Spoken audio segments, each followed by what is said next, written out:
And thank you everyone for attending this important event. As Kat has said, I'm a general practitioner and I live in an area where there is a historical uranium mining industry, and there's actually a resurgence of that interest in mining uranium where I live. So I'm quite interested in uranium issues and nuclear issues in general. And as a general practitioner, I don't use nuclear medicine very often, but I do use nuclear medicine from time to time and prescribe nuclear medicine tests. And so I have a keen interest in that as well. And having these two connections to nuclear medicine, and particularly having it in the region where I live and as a threat, and having concerns about long-term issues relating to that, I really empathise with the people in around Muckaty and in the Barkly region and Territorians generally who are faced with a nuclear waste dump, and it's a very serious thing to happen. And so I really put my heartfelt empathy out to the Muckaty people. And I'm also a member of the Public Health Association of Australia and the Medical Association for Prevention of War. And I'm actually representing the Public Health Association of Australia tonight in this speech. The two organisations that I've just mentioned, we have been running a campaign for quite some time, and we are running a campaign opposing the nuclear waste dump as it stands at the moment. We are concerned about the continual link between nuclear medicine and the need for a waste dump. We're concerned about the National Radioactive Waste Management legislation. We're concerned about the proposed Muckaty site not meeting world's best practice at the moment. And Peter Karamoskos, who is very much an expert on these matters, he's going to elaborate a lot more on this tonight. What I want to do tonight is to give a bit of an overview about these issues and about nuclear medicine, and to help people understand it a bit more so that you can actually go home and talk about it with your friends and your family and the media and whoever you feel is important to, and actually have a better understanding of what's going on.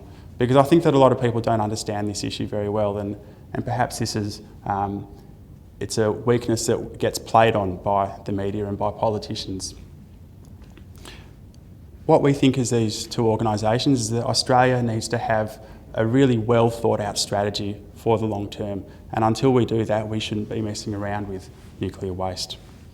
And something that I wanted to raise, which I think is an interesting point, is that people in the audience tonight perhaps, or people who are going to hear this presentation, or people who generally have a pro-nuclear point of view about these matters, people are entitled to their views, but I think that what we say tonight is actually going to give these people cause for concern about the waste dump and how it's being organised at the moment.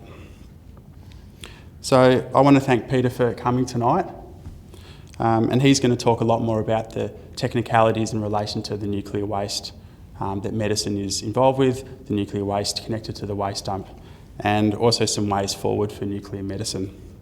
And I'm going to give a brief overview, as I was saying, about what nuclear medicine is. I'm going to briefly talk about some of Australia's other nuclear industries and some thoughts about Australia's nuclear-free future.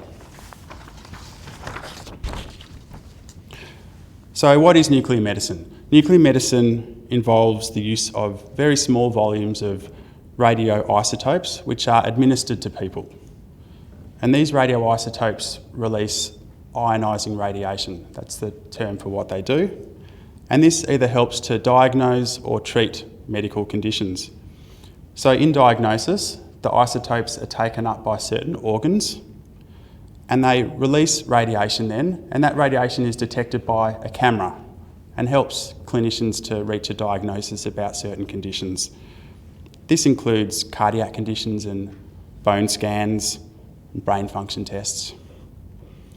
In treatment, the radioisotopes are placed deliberately into certain parts of the body, and by releasing their ionising radiation, they actually destroy tissue. And this includes the treatment of cancers and thyroid conditions, for example. So we can see that nuclear medicine actually gets used for two very different purposes. And something that's really important to remember is that the vast majority of nuclear medicine is actually for diagnosis of conditions. The radioisotopes that are used in the body, they decay very quickly usually, and they're excreted, and they're usually not very radioactive at all, and Peter's going to talk about this in more detail as well.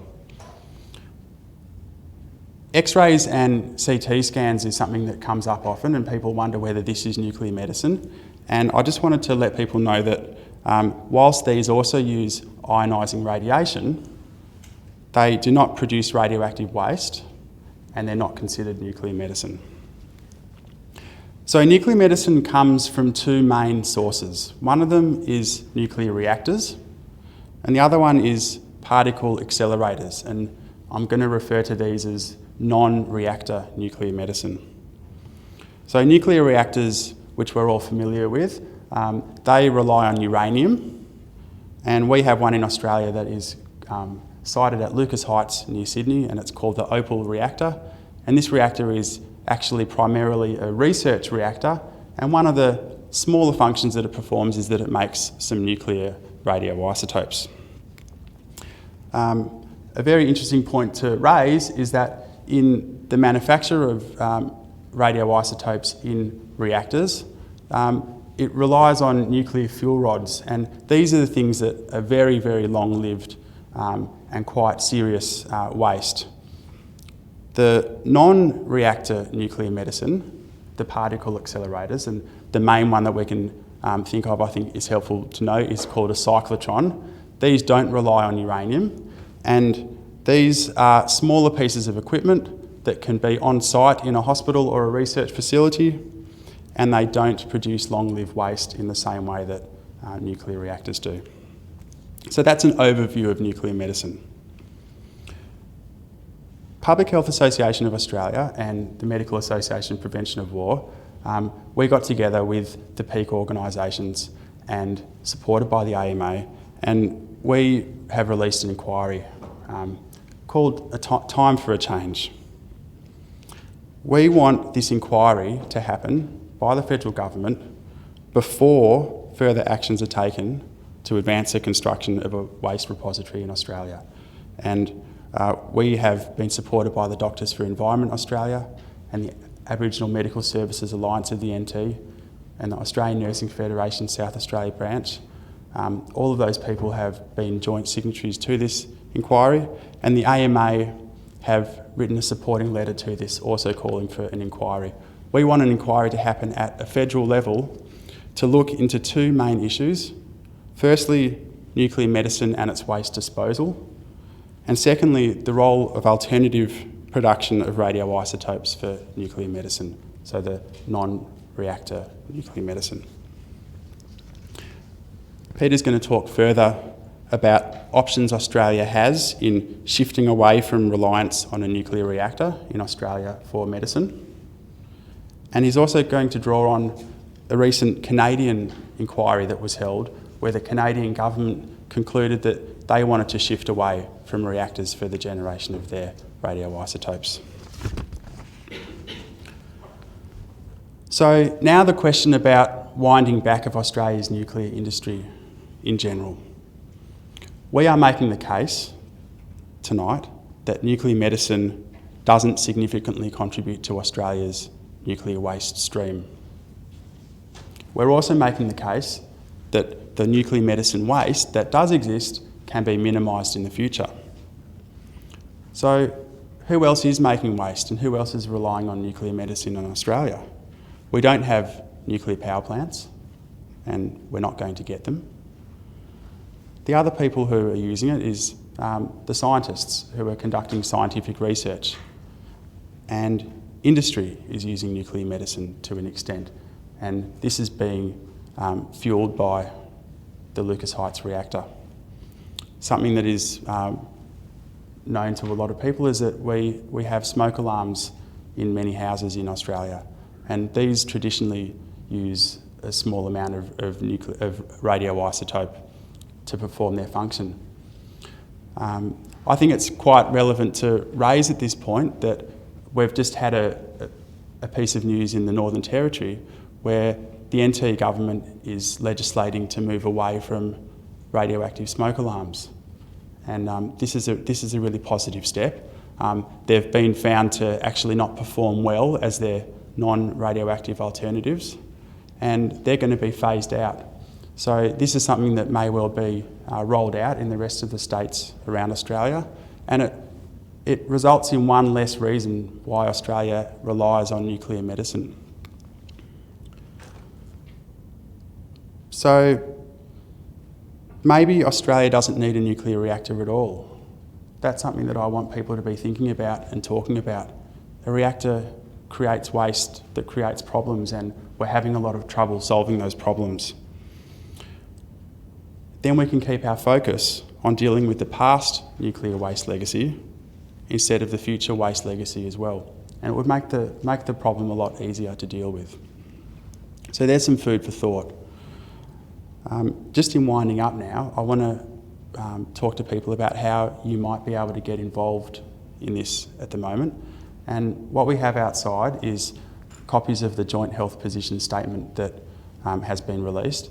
And if you are health professionals in the room, or you know any health professionals, and we strongly encourage you to sign up to this position statement after you've had a read, and you can have a talk to us afterwards about it if you like. Or let other people who you know about this, because it's a very important statement and a very important call for an inquiry. We have some membership forms out the front to join up to the Public Health Association of Australia and to the Medical Association for Prevention of War, and we always encourage more active members. We don't just deal with nuclear issues, we deal with a whole variety of, well, the Public Health Association deals with a whole variety of health-related issues. General public, talk to your friends and family about this, talk to your colleagues. For those of you who are interested in writing letters to the paper or doing other sort of public work, then I encourage you to do some of this. Spread the good word.